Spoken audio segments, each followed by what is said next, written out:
I recognize autism in girls. Now, I've done a lot of videos on this, but I want to go into just, again, a brief overview and more of an explanation in this video. So stay tuned. Guys, welcome back to TheAspieWorld. My name is Dan and I have autism and ADHD. Now, I make videos every single week on this kind of stuff because I'm passionate about helping autistic individuals 10x their life to make sure that they are just absolutely hitting their full potential. Now, if you want to join me on this journey, make sure to hit the subscribe button by clicking the notification bell down below. And follow me on social media platforms. I'm on every single one and I upload 4 videos every day because I'm crazy like that.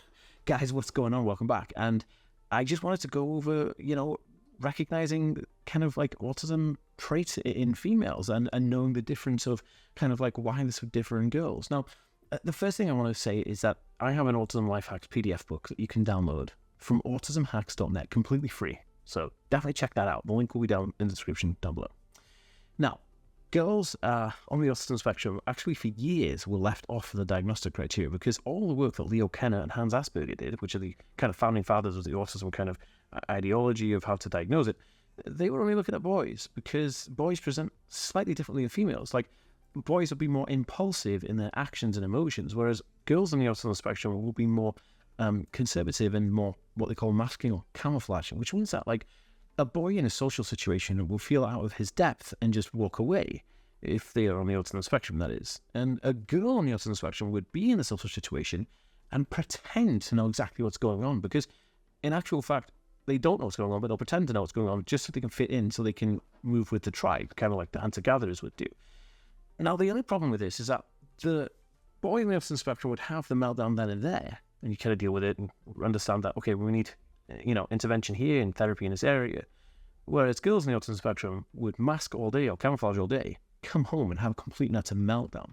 Now, I know some of you guys are nodding like, oh my God, this is me. And give this video a thumbs up if this is you. And give me a comment down below and say, hey, Dan, this is me. I'm always open to talk and I read every single comment.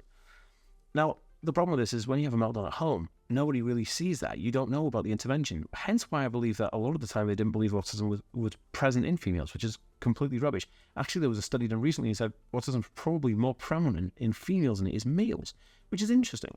But nevertheless, girls on the autism spectrum have similar characteristics. Like they'll have obsessive interests and they'll just really, nestle down on something. They may be really good at academia. They'll be really good at reading and really like nestling into their studies.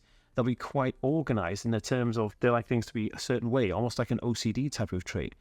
Other passionate interests would be that their hyper-focus or their topic of interest would be the thing that they obsess over. It could be like sea life animals or Twilight books, and they'll collect those things and obsess over those things, and everybody will talk to them about those things. Among that, sensory processing disorder is a huge one for girls on the autism spectrum, meaning that they may feel sensory overstimulated by noise or sound or kind of like sensory touch, like the feeling of clothes or foods or smells, or even being around certain people and their perfumes. These are all kind of characteristics of autism females, but the really interesting thing is that girls will mask and camouflage in social situations, so they appear to know what is going on when, in actual fact, they're struggling. So if you know anyone like this, then please reach out and help them because they'll be struggling in those areas and they may not need a lot of deep therapy, but they'll definitely need support and help in that area to help them kind of overcome the fact that they're struggling in social situations. Guys, if you enjoyed this video, give it a like, thumbs up, and I'll see you in the next one. Peace.